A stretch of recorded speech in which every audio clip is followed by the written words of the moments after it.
상승 이후에 좀 한번 쉬어가야 되는 타이밍에 어떻게 보면 좀 악재들이 많이 나왔죠. 뭐 이제 그 환율이라든가 또 이제 그 어떤 그 미국 그 다시 그 긴축의 어떤 그런 흐름들이 좀 이제 고조가 되는 이런 네. 모습들이 좀 나왔고요.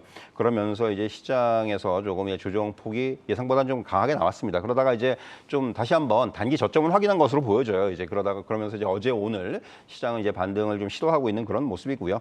뭐 어쨌든 간에 지금 조정 분위기가 나타났지만은 그럼에도 불구하고 여러분들께서 좀 주목하셔야 되는 부분은 역시 외국인의 매수세가 이어지고 있다는 겁니다. 코스피 시장에서는 계속해서 외국인들이 매수 우위를 보여주고 있다는 거죠. 단순히 이제는 뭐 시장 지수적인 측면에서 접근이 아니고 이제는 종목들 예를 들면 최근에 뭐 이제 그 어떤 그 네.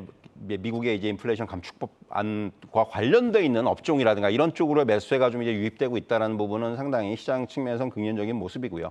앞에서 이제 뭐 앵커께서도 그런 말씀 많이 해주셨지만 특히 오늘 시장이 저는 최근의 시황을 잘 요약을 해준다고 말씀드릴 수 있을 것 같아요. 뭐 많은 종목들이 오르고 있습니다. 많이 오르진 않아요. 이게 이제 그야말로 말 그대로의 종목 장세가 나타나고 있는데 이런 흐름들이 당분간 좀 이어지지 않겠는가. 일단 지수는 다시 한번 단기적인 바닥을 좀 확인하는 모습이 나오고 있고 그런 가운데서 다시금 이런 종목들의 시세 형성이 좀 광범위하게 이루어지는 이런 흐름들이 나타날 것으로 보여지고요. 일단 단기적으로 확인해야 되는 부분은 역시 이제 눈앞에 다가온 네. 잭슨홀 미팅입니다. 이제 뭐 이미 시장에서는 제롬 파월 연준의장의 연설에 대한 기대가 어느 정도 이제 좀 매파적인 발언이 나오지 않겠는가라는 그런 부분들까지 시장에서 어느 정도 반영을 하고 있다고 생각을 합니다. 그렇기 때문에 오히려 이제 저는 잭슨 미팅이 끝나면은 좀 이제 불확실성의 또 이제 해소라는 그런 측면에서 시장이 받아들일 가능성이 크고요. 뭐 시장이 이제 어느 정도 최근에 이제 반등 시도가 나타나고 있습니다만은 이런 흐름들이 이어지면서 지수는 당분간은 이제 박스권의 모양이 갖춰지는 네. 그런 흐름 속에서 말씀드린 대로 오늘 시장에서 보여주는 것처럼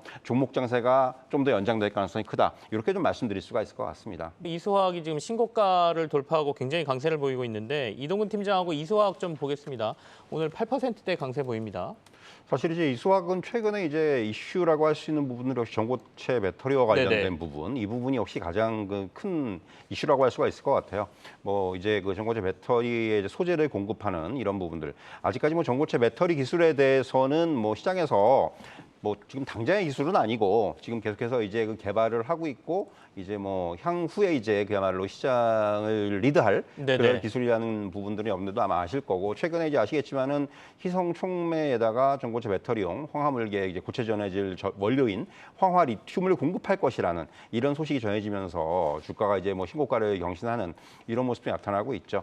사실 이제 그 우리나라에서 유일하게 이제 이수화학이 이 황화 리튬을 공급할 수 있는 기업이라는 거예요. 사실 이 부분이 이제 그런 그 기술력이라든가 또 이제 어떤 시장에서의 지위 이런 부분들이 주가로 이제 반영이 되고 있다 이렇게 말씀드릴 수가 있겠고요. 네. 뭐 이제 하반기에 이제 그 황화 리튬을 생산하기 위해서 이 데모 플랜트 준공을 목표로 하고 있는데 이게 이제 만약에 다 준공이 되면은 연간 한 20톤 규모의 황화 리튬을 생산할 수가 있기 때문에 결국 이제 말씀드린 대로 뭐 이제 희송촉매라든가 이제 그밖에 다른 회사들한테도 이런 공급이 가능하다는 부분, 결국 전고체 배터리에서 그 반드시 좀 필요한 이런 그 소재이기 때문에 이런 부분들이 지금 상대적으로 부각이 되고 있고 주가에 좀 선반영되는 측면들이 있다 이렇게 말씀드릴 수가 있을 것 같습니다. 뭐 이전에 이제 보시면은 2차전지 소재 관련주들이 우리도 뭐 이제 과거에 이런 관련주들이 이런 재료를 가지고 주가가 많이 올랐던 경우들이 있습니다. 네네. 이번에 이제 이수화학이 어떻게 보면 좀 이런 중심에 좀 등장을 했다 이렇게 말씀드릴 수가 있을 것 같고요.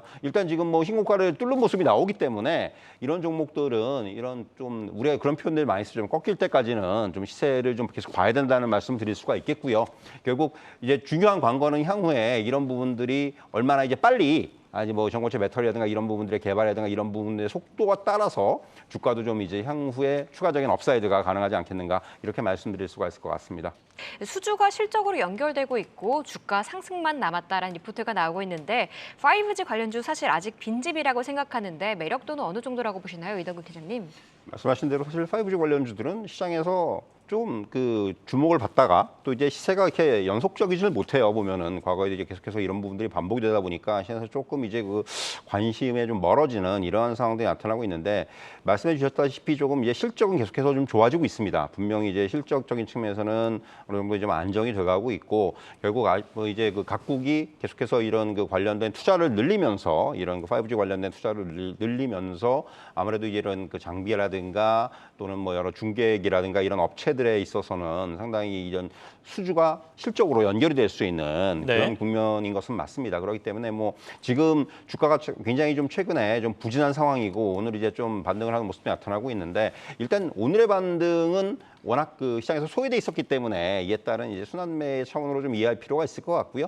결국 말씀드린 대로 향후에 이제 그 주목할 만한 포인트는 뭐 우리나라 비롯해서 이제 미국이라든가 일본이라든가 뭐 이제 그 주파수 대역폭의 확대라든가 네. 이런 부분들과 이제 맞물리면서 결국은 계속되는 수주의 증가 이런 부분들 좀 확인하면서 대응할 필요가 있다. 지금은 뭐 주가 자체는 워낙 지금 주목을 못 받은 상황이기 때문에 주가는 좀 이제 저가 부근에 있는 종목들이 많거든요. 그렇기 때문에 사실 이런 종목들은 일단은 우선적으로는 저가의 개념에서 접근하시는 그런 접근 전략이 맞지 않겠는가 이렇게 말씀드릴 수가 있을 것 같습니다. 코스모화학이 52주 신고가를 경신하면서 불을 뿜고 있긴 하지만 그동안 주목받았던 소재주보다는 오늘은 A+나 M+ 같은 장비주들이 8%의 오름세를 보이면서 좀 두드러진 상승을 보이고 있습니다. 섹터 내 순환매 측면에서 소재주보다는 덜 오른 장비주 쪽에 관심을 가져봐도 괜찮을까요, 이동근 팀장님?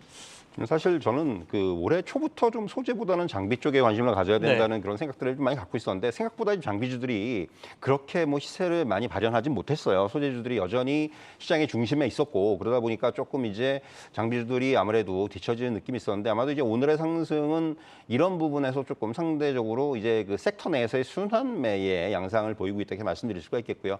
코스모학 같은 경우도 마찬가지입니다. 상대적으로 이제 뭐 우리가 얘기하는 뭐 에코프로비엠이라든가 LNF라든가 이런 종목들에 비해 가지고는 상대적으로 코스모학이 조금 이제 뭐 덜 오른 측면이 있다고 해야 되겠죠. 그런 부분들이 이제 최근에 좀 부각이 되면서 오히려 이제 최근에는 코스모학이 오히려 시장의 중심으로 나서는 이러한 흐름들이 나타나고 있고요. 결국은 아직까지는 그 안에서의 어떤 순환매의 차원이 조금 더 크지 않겠는가라는 말씀 드릴 수가 있을 것 같습니다. 네. 아마 이제 뭐 최근에 이제 2차전지 관련주들 같은 경우도 마찬가지고 특히 뭐 신재생 에너지도 마찬가지인데 어떻게 보면 이제 그 안에서 섹터 내에서 또는 그 분야별로 이게 순환매가 굉장히 활발하게 돌아가고 있어요. 이제 그런 흐름들이 좀 잘 타실 필요가 있을 것 같고 결국 뭐 향후에 굉장히 시장의 중심에서 움직일 수 있는 그런 업종이라는 측면에서는 변화가 없기 때문에 뭐 이런 종목들은 저는 그렇게 말씀드리고 싶어요. 그러니까 올라갈 때 따라가는 것보다는 중간중간에 눌림목을 주고 조정이 나옵니다. 이차전지도 마찬가지고 오히려 이런 눌림목이나 조정에서 좀 적극적으로 대응하는 이런 전략이 필요하다. 거기에 충분히 그러면은 오히려 이런 그 트렌드 어떤 그 사이클을 통해서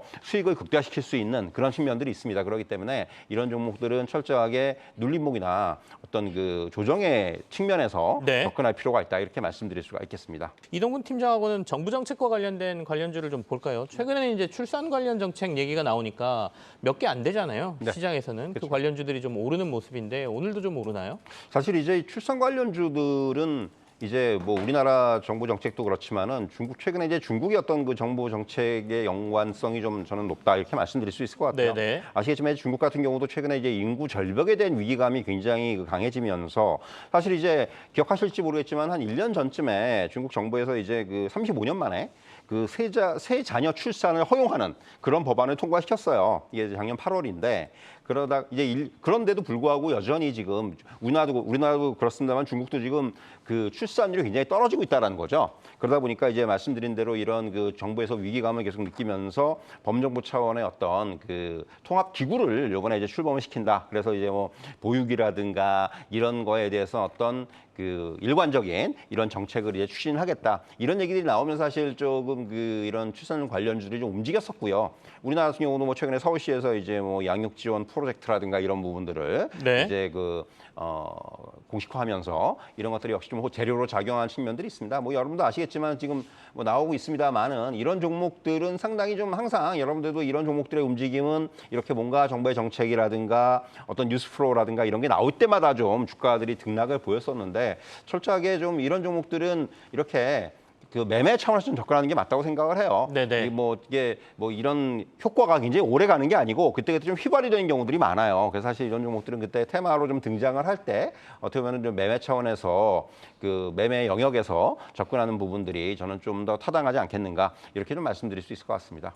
오늘 SFA도 그 계약 공시가 나오면서 주가가 좀 강세를 보이고 있는데요. 이동근 팀장하고 SFA 한번 점검해 드릴게요. 한 1,800억 원대 수주 공시고요. 이제 보통 보면 계약 상대방을 안 밝히는 경우도 있잖아요. 여기 SFA도 계약 상대방을 안 밝혔는데 시장에서는 노스볼트일 거라 이렇게 추정을 하고 있네요. 사실 이제 말씀하신 대로 SFA 같은 경우는 노스볼트와의 어떤 그런 관계가 있어요. 그렇기 네. 때문에 이제 이런 부분들이 뭐 상대방을 안 밝히는 부분들, 비밀 유지 조항이라든가 이런 것 때문에 아마 계약 상대방을 안 밝힐 것 같은데 시장에서 이제 그렇게 좀 추측을 하는 것으로 보여지고요. 뭐 계속해서 이제 그 SFA 같은 경우는 과거에는 사실 이제 SFA라는 종목이 그 디스플레이 쪽에 좀 많이 그 비중이 높았습니다. 그래서 사실 이제 그렇게 아직도 알고 계시는 분들이 많은데 이제 최근에는 그 디스플레이 쪽에서 이제 완전히 좀 2차 전지 쪽으로 그 사업 구조가 좀 많이 바뀌고 있죠. 네네. 그래서 이제 그 부분이 어떻게 보면은 전체 회사의 어떤 그 실적이라든가 이런 부분의 견인으로 연결이 되고 있고 그래서 이제 향후에 어떤 좀 성장성에 대한 기대감이 높아지는 상대적으로 디스플레이 같은 경우는 조금 이제 지금 그 IT 안에서는 조금 이제 그 사양 산업 쪽으로 좀 이제 가고 있기 때문에 이런 쪽에서 어떤 그 회사의 구조 변화는 상당히 좀 긍정적이라고 말씀드릴 수가 있을 것 같고요. 계속 앞에서 말씀드린 대로 뭐 노스볼트라든가 이런 글로벌 그 업체들하고의 관계 설정 이런 것들이 향후에 이제 2차 전지 쪽으로의 본격적인 뭐 수주의 증가라든가 계약이라든가 이런 부분에서 상당히 좀 이제 그 좀 더 이제 가속화되지 않겠는가 이렇게 좀 말씀드릴 수 있을 것 같고요. 그래서 사실 SFA 같은 경우는 뭐 여러 가지 뭐 이제 이런 그 2차 전지뿐만이 아니라 또 이제 뭐 이런 그 공정 장비라든가 이런 쪽의 그 자동화 이런 쪽에서도 사실 기술력을 갖고 있기 때문에 이런 부분들과 감안한다면 저는 뭐 SFA 같은 경우는 뭐 좀 이제 장기적으로 봤을 때 저는 네. 뭐 2차 전지 단순히 이런 그 장비 계약에 이런 쪽에 너무 뭐 집중할 것이 아니고 향후에 어떤 성장성 그리고 어떤 그 사업 구조의 다각화 이런 부분에서는 좀 접근할 필요가 있다고 생각을 해요. 그래서 이런 종목들은 저는 좀 단기적인 어떤 대응보다는 네네. 좀 중장기적으로 보시는 그런 관점이 필요할 것으로 보여지고요. 뭐 마찬가지입니다. 지금 보시면은 최근에 주가 흐름이 그렇게 뭐 썩 뭐 강한 흐름이 나오진 않고 굉장히 좀 약간 옆으로 기는 모양이 나왔거든요.